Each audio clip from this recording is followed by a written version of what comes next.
Hello, I'm Superintendent Mike Morris, and thank you so much for joining this live stream. We are thrilled to have three counselors, one from the elementary, one from the middle, and one from the high school level on today. And the focus of our talks today and the Q&A will be about supporting students' emotional health and well-being.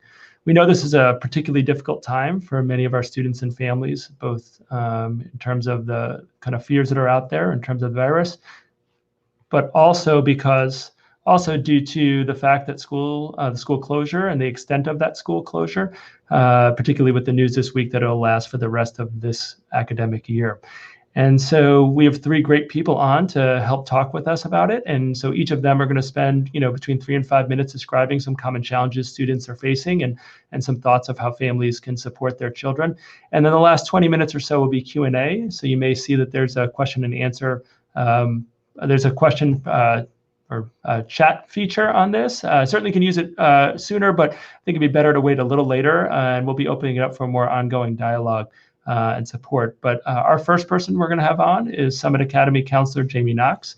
And so I'll bring her on so she can share, starting with the adolescent at the high school levels, just some common challenges that may be happening, and some tips again for you, for families, on how to support them. So thank you, Jamie, for being here. And I'm going to scoot off, so it's all Jamie. Thank you. Thanks. Hi, everybody. So again, as Dr. Moore said, I'm going to be speaking with parents and teens about the adolescent crowd. So just want to start today talking off about some typical signs that your adolescent is reacting to some stress, and there is an abundance of that in our environment right now. So these stress reactions may look like things. Physical symptoms often crop up: headaches, stomach aches, rashes. You may notice sleep or appetite disturbances. Some increase in agitation. They may be more active or irritable. Decrease in energy. They might be isolating more than usual, or it just kind of has a different flavor to it. They may be having some kind of increased concerns about stigma and injustices as they see them in the news and their daily life. In general, this is a good thing, but if it's a newer behavior or it has an edge to it, it just might be an indicator of some increased anxiety, and this is how it's being channeled. You may notice that your teen is trying to exert control over the things that they can right now. So they may be a little more rigid and less flexible in their thinking. They may want to sleep when they want to sleep, watch things they want to watch, and they may be slightly less open to your suggestions otherwise. So just please, everybody, choose your battles safely, and just choose your battles for your own sanity. They may be resistant to or outright ignore some of the home rules that you've set in place around physical distancing. And also, lastly, their coping skills and ability to tolerate stress may regress to a younger time in their life. And so it may seem like they're handling these things like they did when they were 10 or 11 years old. And as parents, you'll be able to see that. So here's some tips about how to manage that for both parents and kids. So parents, in regards to physical symptoms, offer soothing, do whatever generally makes them feel better. And after the symptoms have passed, let them know that stress does affect our bodies. This is a helpful thing to be aware of and just be reminded of in the moment. Anyone get nauseous before a big test? It's kind of something similar to that.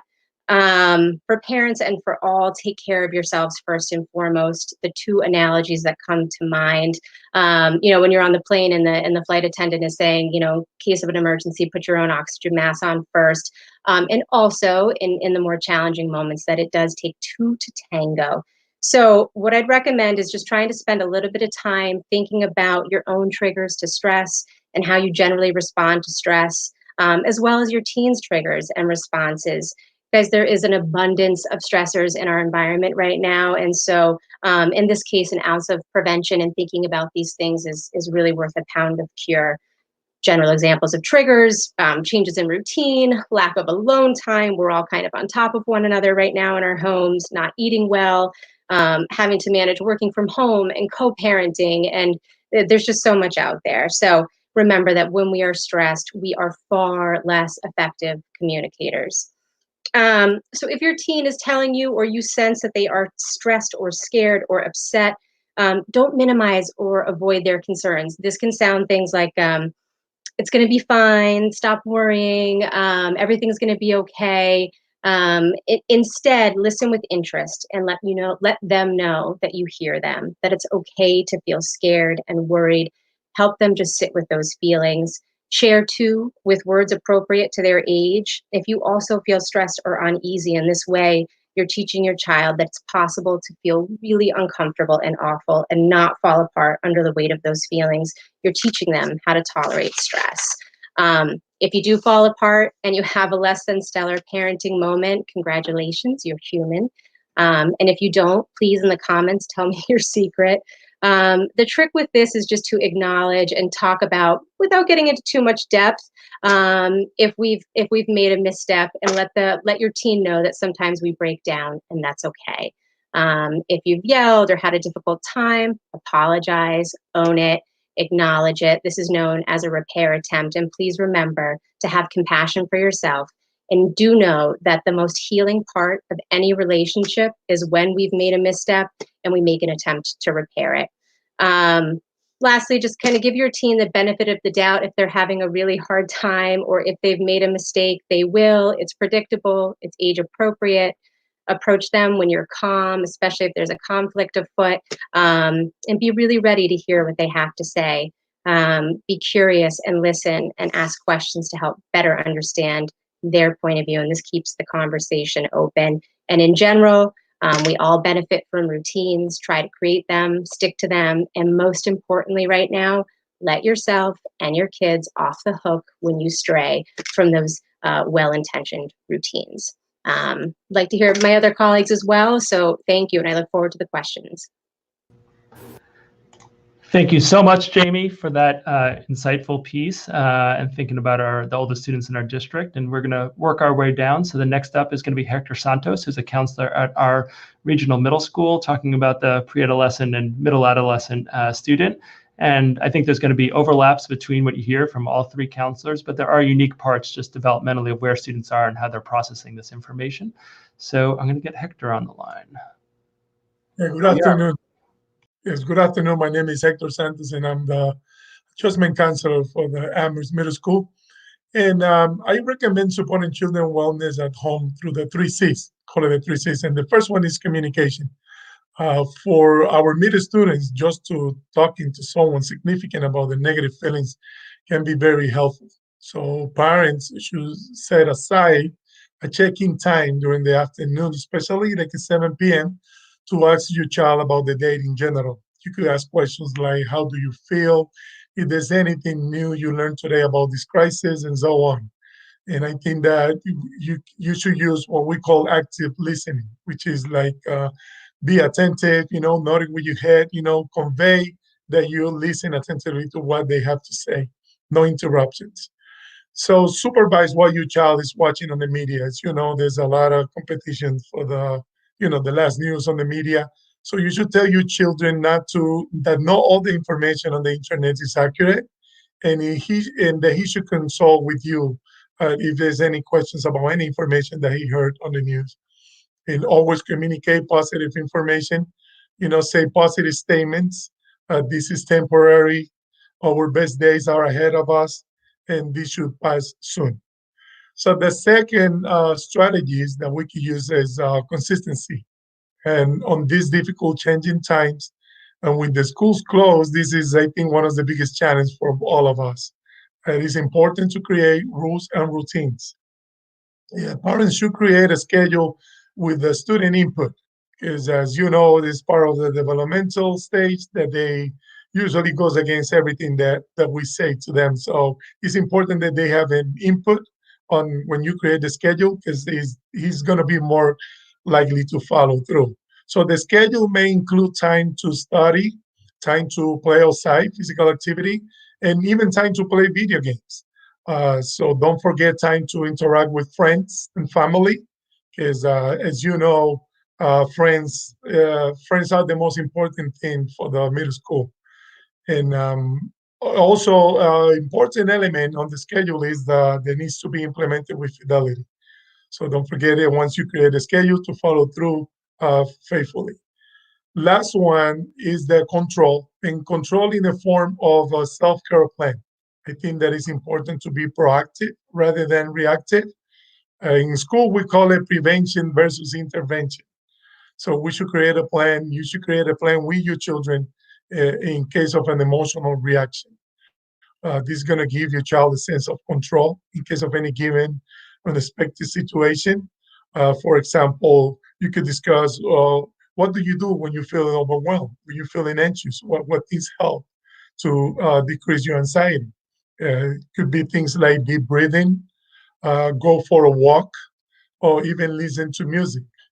And finally, I think that this is the best strategy that any parent can practice with their children, and always work in his affection.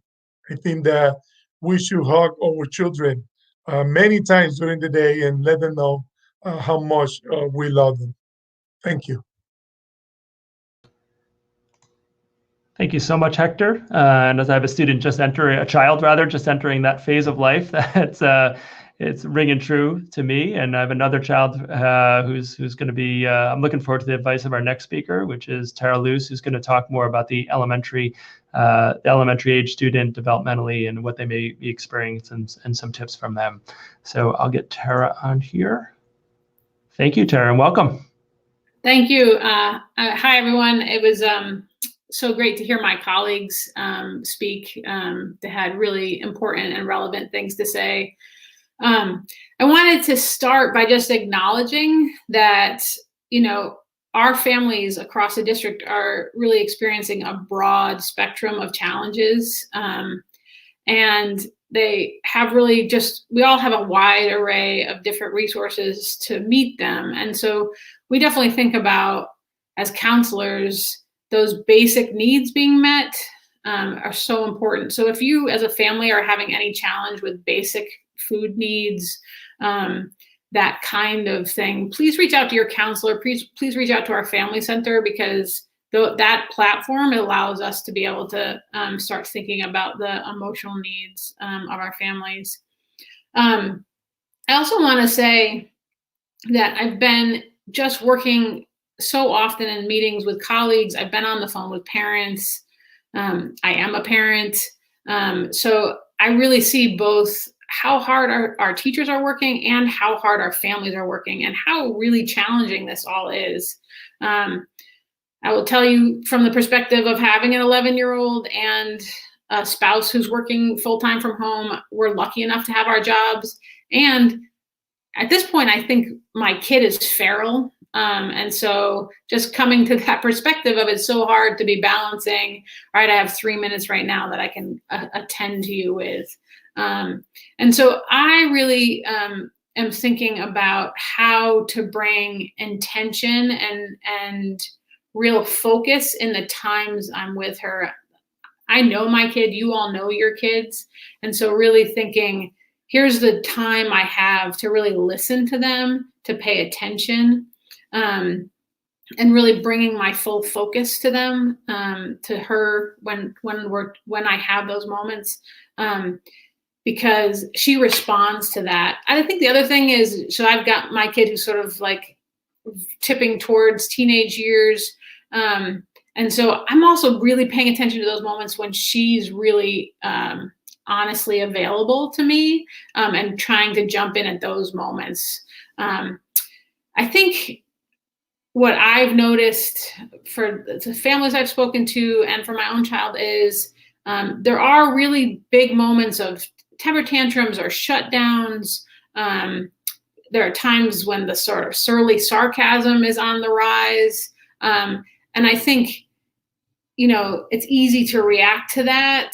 And I'm really trying to push myself to look underneath that, to look at the upset feelings that might be causing those sort of behaviors that I'm not necessarily used to seeing as regularly. And then helping my child work through those feelings is really important. So really sort of looking past the anger that your child might be showing you towards what could be underlying sadness or underlying worries or anxiety, and helping them work through that. At Crocker Farm, we've been really putting out a lot of information about mindfulness. There's a lot of really good science behind taking a minute to take a deep breath, to take a minute to really pay attention to what's around us and staying in the moment. Interestingly, that's not necessarily my home channel. And so I also am really pushing movement, because when we're really super physically active, that has so many layers of impact on our health and well-being, including our emotional health. And so I'm really encouraging families to find, what is your home channel around movement? Is it a dance party? Is it yoga in the living room? Is it a boot style workout, a boot camp style workout? And how to engage and pull our kids into those things, because moving our bodies is one of the ways that we really are able to stay emotionally healthy. The other thing that I've really talked to a lot of families about is doing what works for your family, really centering your family and your family's needs, and setting up routines that work for you. I know I've talked to a lot of parents, and they're worried. They're worried about what the long-term impacts are going to be on their child. And I think one of the things that we can do for our kids is live as much in the moment as we can, and set up systems and routines that really support the whole family. And so whether your kid is learning through cooking, or learning through Legos, or learning through puzzles, that family time is part of what's going to be super key to that child feeling grounded, and therefore do better, have better outcomes.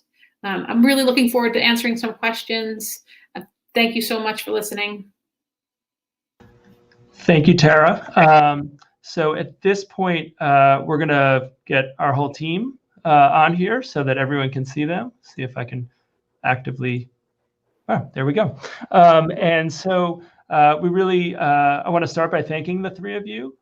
In a relatively short amount of time, I think you've accurately described the developmental levels during a crisis. And I'm glad we have such talented folks on our staff, because this could easily be like a Mass General Hospital conversation, but you all are so grounded in the actual work with children. No disrespect to Mass General Hospital, but with working with children and children in this community and this district, that it was great to hear. And I think for many of our viewers, I'm sure they agree with me, you could see the flow of the conversation from Jamie talking about our older students to Hector, then to Tara. And there was a lot of overlap in what you said, and yet the differences are real in terms of the developmental pieces. So I'm going to look through the comments, and if there's anyone who wants to have a comment, or a question rather, they certainly can. I had a couple people who emailed me questions, so parents, guardians in the district, so I'll probably start with those, and I'll keep an eye out for the comments. But one of the questions I received was, my child is expressing sadness over the loss of spring activities, such as athletic season, sports in the spring, social events like dances, trips to Six Flags, and without school and these events, they're feeling really sad. So what advice might you offer for a parent whose child is expressing those kind of feelings and those sorts of very reasonable emotions given the context? And anyone could start and jump in. So I'll give that a whirl. So I would say and I work with the older kids, Tara, Hector, it was so great to hear your voices. Thank you for sharing your pieces. I learned a lot, and I've got kids at the elementary age. So Tara, thank you.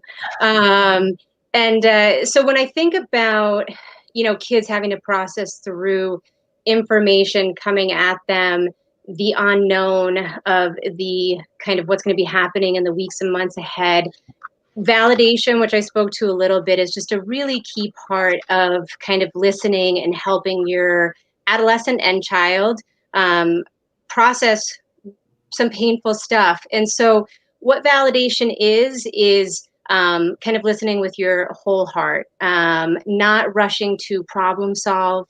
As parents, I think sometimes we are just desperate to help our kids feel better, or provide them answers that we just may not have. And so when your kid's expressing some sadness and frustration about activities that won't be happening, again, sitting with them, acknowledging their feelings, seeing the wisdom and that it makes sense that they're feeling that way, reflecting that back to them. Again, just not rushing into trying to problem solve. And if you see, particularly with teenagers, if they've opened that door and they're actually talking to you, which is like, whoa, very exciting, part of what you want to do is just be watching them. If they start to kind of glaze over or you're losing them, it might be just something for you to keep in mind that you might have jumped into problem solving too soon. You might have stopped validating and just sitting with them, and you might be trying to problem solve. And so these things are going to take time to process, and the more you can model just sitting with them, the more comfortable they're going to get doing that on their own over the course of their lives. Okay, I think let's Hector. Tara, did you want to jump in? Oh, yeah, Jamie, you're totally right. And I also think it's, I read an interesting article that recently the title was "It's Okay to Not Be Okay." So our kids, it's okay for them not to be okay right now. And especially for young kids, it's a really good reminder that the way you feel right now, that will change. You won't always feel this sad. You won't always feel this mad. That our feelings change naturally. And so it's good because sometimes when you're in it so much, it's hard to know that this too shall pass. Yep. All right, for the next question, I'm going to try to display it on the screen. We'll see if it's our first go around at this technology, but yeah, it worked. Do we talk to young kids, like for instance, kindergarten, about the long-term prospects or focus on the short term? If the former, how do we have this conversation? So maybe I'll start with you, Tara, given the age group that the question came from.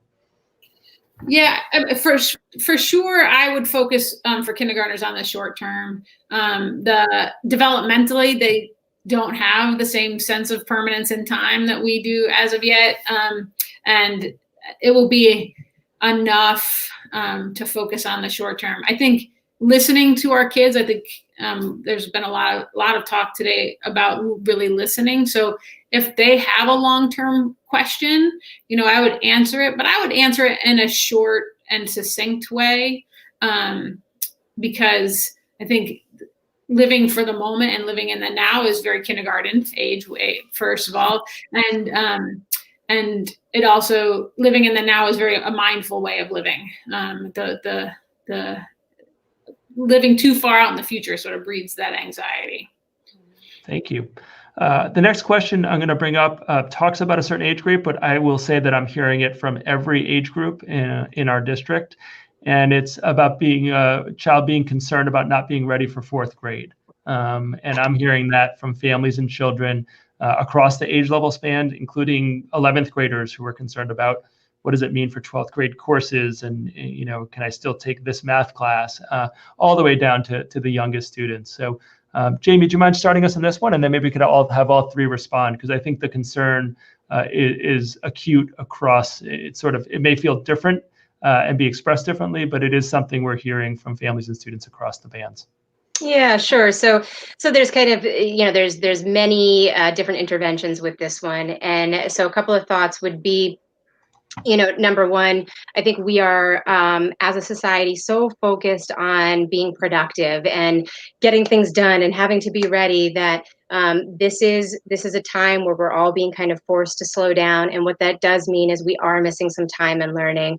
I have such tremendous faith in our teachers. I have a kiddo at Crocker, and I'm so impressed by them. I work closely with Hector and folks at the middle school and those teachers and teachers at the high school. I have a lot of faith that one thing you can let your child know is that they are going to be received very warmly next year. Their teachers will be considering all of this. We know that the expectations have shifted.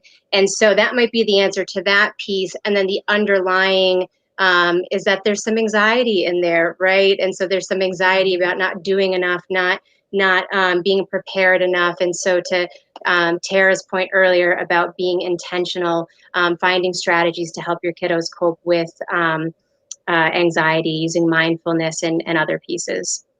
Thank you. Hector, from the middle school level? Yes, for the middle school, I think that like Tara was saying and Jamie before, I think acknowledge is very important, because usually when a fourth grader said, I'm not ready for the next, I'm not ready for school, or not ready for the fourth grade or for the fifth grade or sixth grade, whatever grade it is, they don't know. It's really their feeling. So you should, when you talk to the child, you should go to the details. Okay, you telling me you don't feel ready? Could you tell me exactly what means not to be ready for the next grade?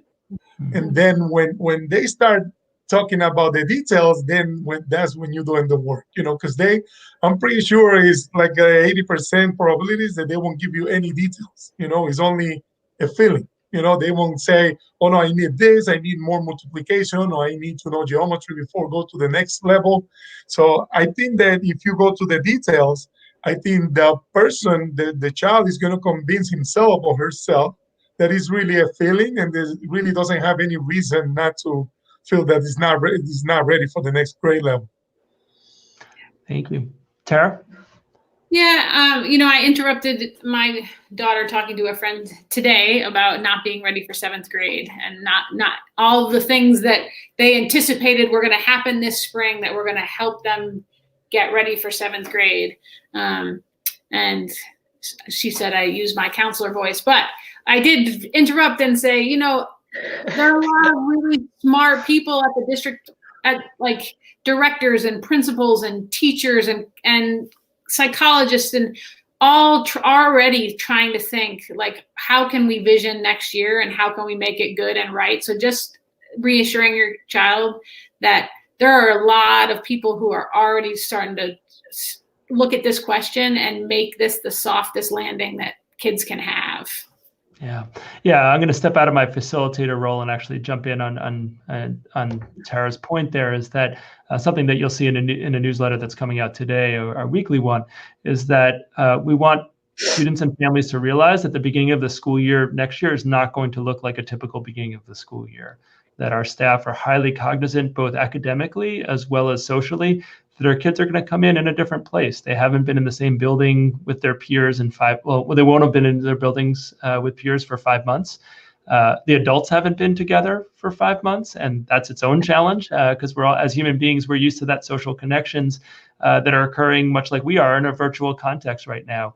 And so we're going to be doing a lot of work over the next few months to plan how that works, but it won't be business as usual. It won't be, okay, we're going to open up our math books and we're going to start out with the 4th grade curriculum, and that's going to start on day one. We're going to be very cognizant that it's going to be a different spring, and we're going to have some really smart people, as Tara said, including counselors, teachers, and others, be working on what that entry point looks like. But I think until we get there, I know it's hard, but if it does help to communicate to your child, or even to know yourself as a parent, as many of us talked about in the call, we have these dual roles, that we're not planning next September 2nd to look like a typical September 2nd, a typical first day of school, the first week or first month of school, because we're not in a typical environment right now, and we're it's the terrible cliche about what I always get cliches wrong, but round peg, square peg, round hole, right? All those kind of things. We consistently, as a district priority, look at the whole child, and the whole child's going to look different this fall than they did last fall. That's just the nature of it. So I agree with what everyone said, but I wanted to say, even from a district perspective, Tara's spot on that we are going to approach this task quite differently than we have in the past. This is another one I'm going to display that I've seen quite a bit, and I don't think, it's talking it in at the elementary level, it's not the only only place I've seen it, which is some level of shyness, anxiety about being in an online class with teachers. I think for some students, they're incredibly excited about that, and for other students, we've heard this from a significant number of people that getting online and seeing people and being aware of this format is really new for students, and students who may be very comfortable in an in-person environment. Not everyone's been comfortable in an online environment. So I didn't know if anyone wanted to jump in some tips or some thoughts on how to support families with that. Tara, you want to start? Yeah, I'll jump in just because I've been hearing this a lot, and I think I'm experiencing it with my own child. I think we all come to the online platform with different levels of experience, but also, different strengths and weaknesses around. I think young kids especially can get really visually and auditorily overstimulated. It can be really challenging. I think that, like any new thing, it's worth making attempts to practice it, because what we practice, we get better at. I would say start short and sweet and structured to the extent that you can, and maybe even smaller. So maybe similar video chatting with a close relative or a close friend are all ways to sort of build up that callus for a kid. And I also think like it is definitely not worth picking a huge fight over. It's not worth the battle or to cause that upset or disrupted experience. But so, really pick that balance, but start slow and short and small. I don't know if Hector, Jamie, anything you'd like to add? Yes, I think that sometimes we need to be careful, and we need to find out if this is lack of will or lack of skill. Because sometimes, children at that age, they don't have the skills to go in a video conference. Like even for us adults, this is been completely new, never mind a child, So I guess we need to determine first if this is lack of will or lack of skill. If that's lack of skills, we need to teach the skill first. And then when the child feel comfortable with the skill, then we go to the next level, which will be the will to do it. Yeah. And I think the last thing that I would say would be, I think we are also cognizant and aware as counselors and Dr. Morris, the superintendent, that we do have, there are some students and families for whom, there, especially with the older kids, a lot of battling about doing homework, and that creates a tremendous amount of stress. And so please, if that's what's happening in your home, we do not, as educators and counselors and administrators, want you having to battle with your kids about doing work. We don't want you recreating that stress at home, further kind of upsetting everybody and making things so much more painful and difficult. You, as Tara said so wonderfully earlier, your children. This is during this time, especially when there is so much stress and uncertainty on a good day. This is about remaining connected with your family. And so if you're struggling around those school pieces, please reach out to, parents, please reach out to educators and people and their teachers in the building and try and problem solve with them, so that this isn't a painful thing on top of everything else to be dealing with at home. Yeah. Something with my parent hat on, I've seen other parents try, and we tried it this week, is also for some families, for some children, getting on but not having the video on is a safe first entry point, so that they can experience it. And in my case, it's wonderful. The teacher knew that my child was on, asked a question, my child answered it, went back to mute. So that for some children may be a strategy as an entry point that feels more comfortable for them. I agree with everything that's said, not to disagree with, any of the points the three counselors made, but I hadn't really thought of that until I saw another parent do it. And I see another thought from actually another staff person, so I'll just read it out loud. I'm really enjoying this technology. Sorry. Just putting a sticky tape over their own picture, I'm still not used to looking at myself when I talk. I'm on these calls, not YouTube calls, but video conference calls way more in the last month than the rest of my life combined. And so just thinking about that, I think that's a really sticky note, not sticky tape, but as she notes in a later comment, I think that's a really helpful tool as well. And I think thinking of strategies, again, to get kids started, to avoid the conflicts that people said. But just because you're on a call, it doesn't mean you have to have your face seen either by anyone or you have to see yourself on it. So thank you, Emily. I love that idea. See a couple more questions that came through. The next two are sort of both about transitions. So why don't we start with this one, which is about the high school transition. Seniors who are grieving the loss at the end of their high school careers, traditions, and rites of passage that come with senior spring. So I think I'll ask Jamie to respond to this one, because I know you have a couple graduating students at your site. And Yeah. So I think, one strategy might be, depending on how your senior is talking about this, and let's all just take a moment. It's heartbreaking to think that they're not going to have this moment. And so their grief is completely understandable. And if you need to cry with them and share in that pain, that's a really powerful moment sometimes. And so one thing that I would offer, and something Hector said earlier got me thinking about, is sometimes in the details. And so if your student senior is worried about not having these kind of rites of passage, maybe talking through with them, what would it have meant to have had that? what feeling do they think they would have experienced walking across that big stage? And so if there is something about being able to kind of narrate that fantasy that allows them to access what those feelings would have been and will help them process a little bit better. So that's one strategy. Another is just appreciating that the grief process is varied. And in fact, this may be a grief process for many of them. And so you can just kind of Google the 7 stages of grief, and you may notice anger and bargaining and acceptance, and it may go back and forth all the time, and they may express, anger at the schools being closed. Again, validate, listen, don't rush to kind of create any answers or tell them that what they're feeling doesn't make sense. So those would be some of my initial thoughts on it. Yeah, and I'll jump in on that one also to note that it's a really good question, and it's a gigantic thing for students who are seniors. I mean, to the point where if any of you watched the press conference for the governor to close schools for the rest of the academic year, he made a specific point to speak in his way directly to seniors. He offered some language. So I think also acknowledging perhaps even that, at the highest level, the governor recognizes how hard this must be.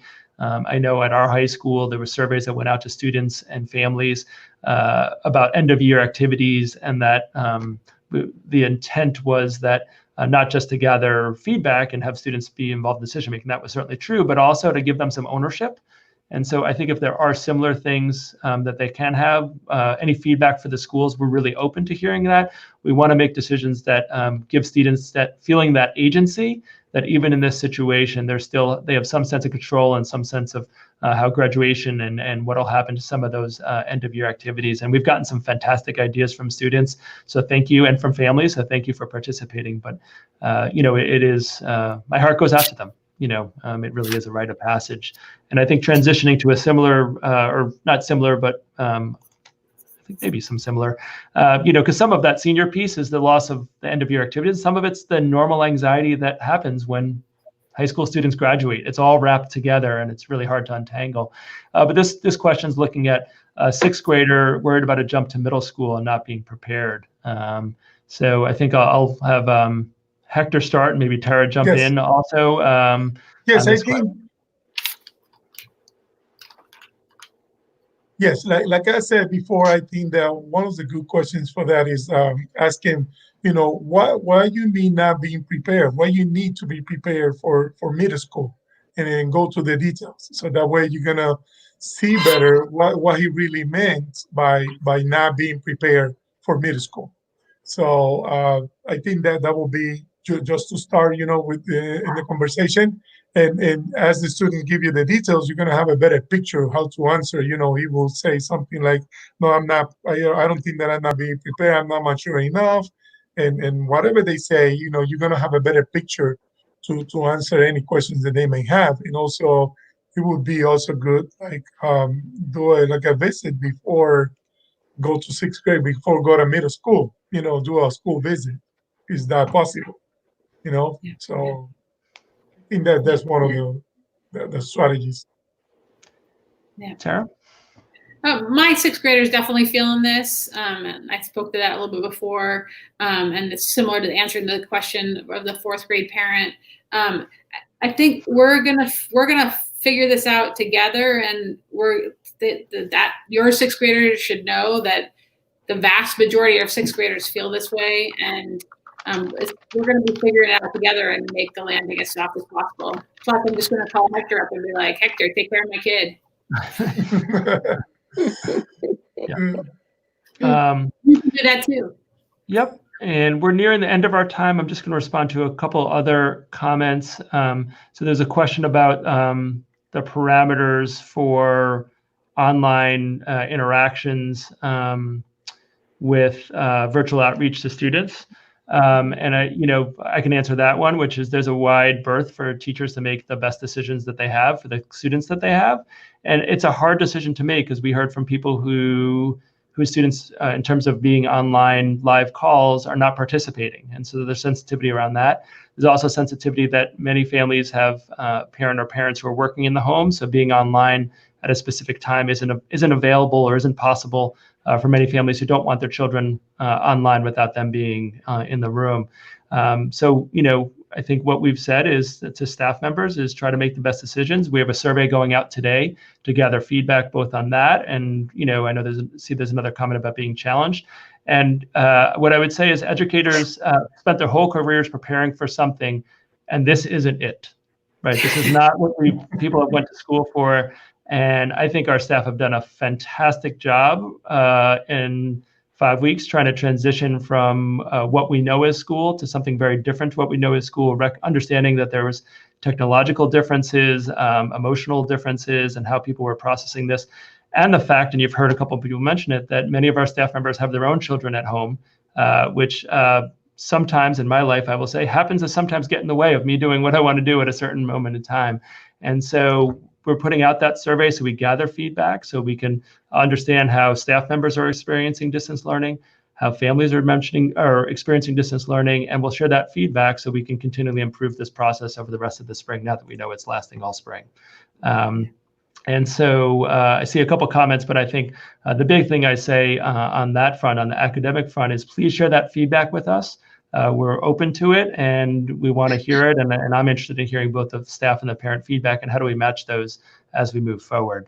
And I see some comments about more live Zoom meetings. I'm an anti-Zoom person, so I'll leave that for another day. That product, I guess, I shouldn't say that on a live stream, but in any case, I think there's been a real mix, and I'm looking forward to the feedback, because the question before and the question about some people not getting on, some people liking that, and is it hard to have 21 6-year-olds on a live stream, on a Zoom call, and what are some of the benefits of that, and even sixth grade, I think it's a real challenge. So I want to acknowledge those comments. I'm just concerned because we've got about 2 minutes before you have to wrap up.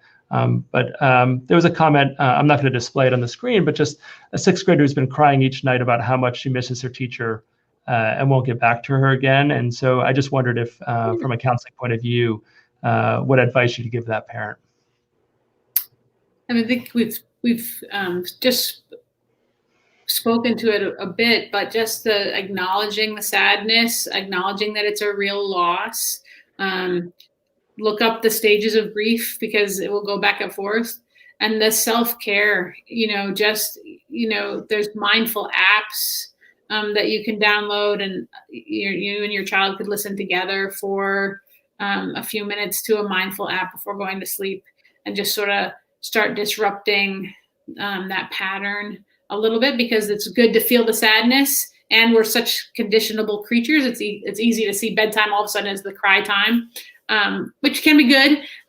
So, walk that fine line. But, having some deep breathing, mindful moments. But my child is definitely grieving the loss of her sixth grade teacher, as much as she sees her, during each week. But she's definitely grieving that loss as well. So I feel that.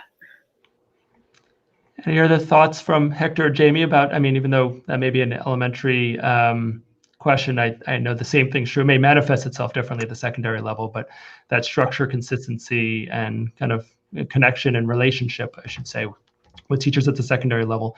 Anything you'd add to what Tara said? Yeah, I think what I would add is just, parents, caregivers, foster parents out there watching, you all know your child best. And so please be thoughtful in thinking about, is this crying that's happening normal? Because we all cope differently, and it takes some of us a little bit longer to process. If you're starting to get worried that this is a little bit more than maybe some sadness and missing the teacher, and that you're needing some extra help, please connect to the resources that you already have. If you're at Crocker, maybe call Tara. If you are at the different levels, Hector and I are certainly available. Please know that you can definitely reach out. There's a lot of mental health resources in the community, CSO, ServiceNet.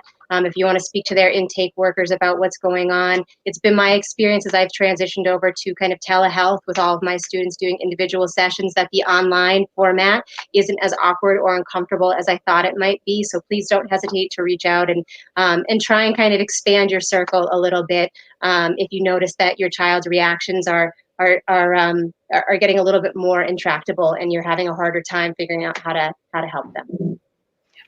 Yes. As a general rule, we should always validate children's feelings. Never minimize and always be legitimate and genuine with them. Show respect, and that I'm pretty sure that will. By showing respect, you're going to establish a very good working relationship. Yeah. So it's 3 o'clock when we said we'd end. Certainly there's an incredible amount more that we could have, and I see some of the comments about perhaps doing more of these. But I really want to thank Jamie, Hector, and Tara, because I've learned a tremendous amount. I know about 130, 140 people at a live stream at the highest point. So I appreciate that. This is being recorded, so for people who couldn't get on at this time, we'll try to provide that resource for everyone. But thank you all. I really appreciate your time and all the work you're doing. And I hope everyone has a wonderful weekend. Thank you. Thank you. Thank you.